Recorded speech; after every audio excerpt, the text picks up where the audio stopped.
9 दिसंबर 2025 को मध्य प्रदेश के मुख्यमंत्री डॉक्टर मोहन यादव की अध्यक्षता में मंत्रिपरिषद की बैठक वंदे मातरम गान के साथ खजुराहो में संपन्न हुई।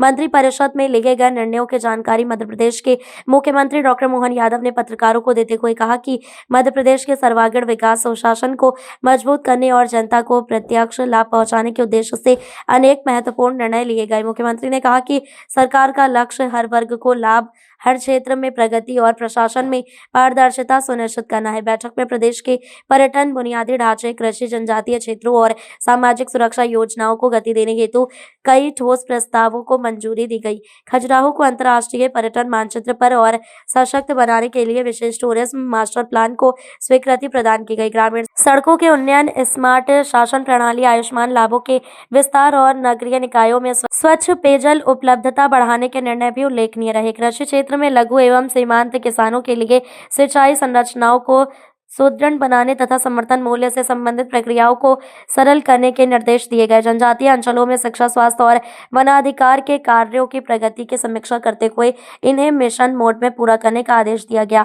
पर्यटन विकास और स्थानीय रोजगार सृजन को जोड़ते हुए मॉडल पर्यटन गांव विकसित करने का प्रावधान भी किया गया।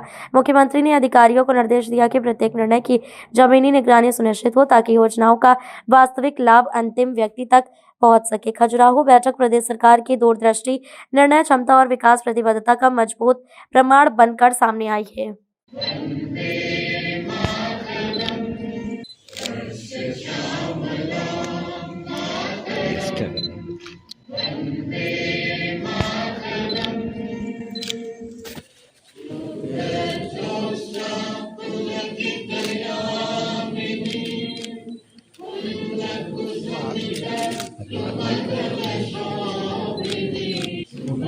यार मतलब फोटो के लिए तो हटा में कैमरा चल तो रहा है।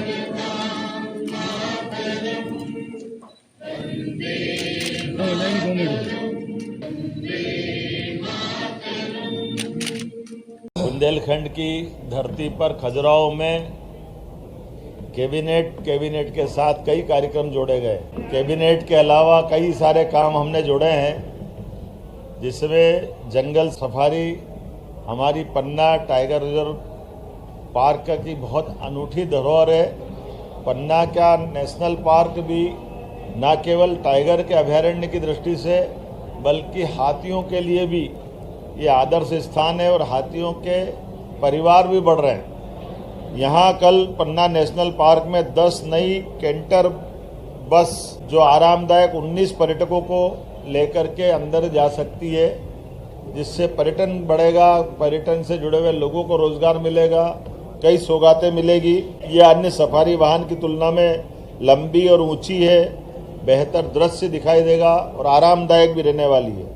अधिक सीट उपलब्ध होने से एक साथ बड़े ग्रुप में उसमें जा सकते हैं। एक और बड़ी सौगात, जिस कन्वेंशन सेंटर में हमने ये पूरी बैठक का आयोजन किया है, G20 के बाद इस कन्वेंशन का प्रदेश में देश के लिए अंतर्राष्ट्रीय स्तर पर बेहतर उपयोग हो सके, इसलिए कैबिनेट भी की और समीक्षा बैठक करते हुए पूरे प्रदेश का और देश का ध्यान आकर्षित किया है।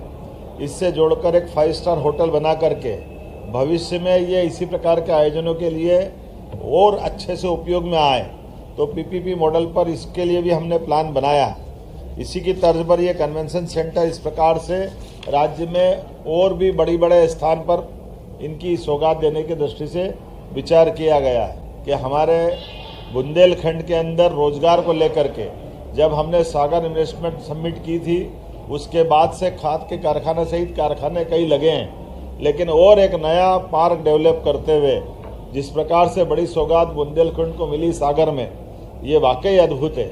और न केवल एक सागर की इंडस्ट्रियल पार्क की, बल्कि सभी प्रकार के टूरिज्म की गतिविधि बढ़ाने के लिए भी शासन की सारी योजनाओं का आधार पर भी हम हर इन्वेस्टर समिट में इसको प्रमोट कर रहे हैं। जब इनकी बात करते हैं तो इसी के साथ साथ आर्याव्रत का ये जो कल नया हमने सेंटर बनाया, जिसके माध्यम से ट्राइबल की हमारी सभी विधाओं के सभी प्रकार के कार्यक्रम करने के लिए ये इंटरनेशनल केंद्र बने, इस दिशा में हम काम कर रहे हैं। मेडिकल कॉलेज के लिए जो बताया है कि दमोह के लिए, छतरपुर के लिए इनके पद मंजूर कर दिए क्योंकि बिल्डिंग इनकी बन गई है। और इसी के साथ साथ हमारे पन्ना और कटनी के मेडिकल कॉलेज भी अगले साल प्रारंभ होंगे।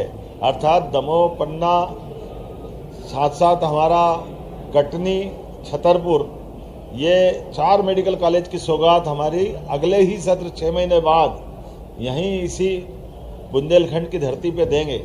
ये बुंदेलखंड कई कारण से जीआई टैग मिला है, जिसके आधार पर स्टोन की इंडस्ट्री की बड़ी संभावना, जो पत्थर की अलग अलग तराशी हुई प्रतिमाओं से लेकर के फर्नीचर क्लस्टर तक हर क्षेत्र में हम प्रमोट कर रहे हैं। लेकिन केन बेतवा नदी जोड़ो अभियान के माध्यम से एक और बड़ी परियोजना यहाँ मंजूर की है, जिसके आधार पर यहाँ के किसानों को खेती की पानी मिलेगा, पीने की पानी की सप्लाई रहेगी और इंडस्ट्रियों को भी पानी मिलेगा। राष्ट्रीय परियोजना के समानांतर 2 NH को जोड़ने वाला एक 4 लेन का नया प्रोजेक्ट भी हमने आज मंजूर किया है।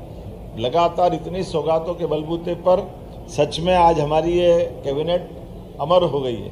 मैं उम्मीद करूँगा विकास के इस कारवां में लगातार हमारी सरकार के माध्यम से, यशस्वी प्रधानमंत्री के माध्यम से ये जो सौगातें मिल रही है, लेकिन उससे एक बड़ी और उपलब्धि भी यही बैठक चलते चलते भी हासिल हुई है। जब हम यहाँ समीक्षा बैठक कर रहे थे तो मैं गर्व से कह सकता हूँ कि मध्य प्रदेश नक्सलवादी आंदोलन के पंजे से बाहर आया है। ये एक ऐतिहासिक उपलब्धि है, राष्ट्रीय उपलब्धि है। यशस्वी प्रधानमंत्री श्रीमान नरेंद्र मोदी जी, यशस्वी गृह मंत्री श्रीमान अमित शाह जी के नेतृत्व में उनके कुशल मार्गदर्शन और सहयोग के बलबूते पर मध्य प्रदेश लाल सलाम को आखिरी सलाम कर चुका है। ये हमारी कानून के आधार पर व्यवस्था चलाने का बड़ा उल्लेखनीय उदाहरण है और ये उल्लेख करना पड़ेगा। सरकार के माननीय मंत्री श्रीमान कावरे जी को घर से निकाल करके उनके गांव में चौड़े चौगान उनकी हत्या की थी और हमारे शासनकाल में हमने नक्सल मुक्त मध्य प्रदेश बनाने का संकल्प लिया और उसको करके दिखाया।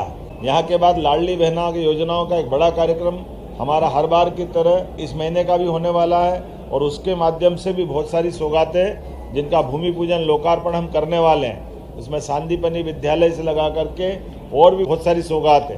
अर्थात बुंदेलखंड की धरती पर ये वीरों की और महावीरों की धरती है।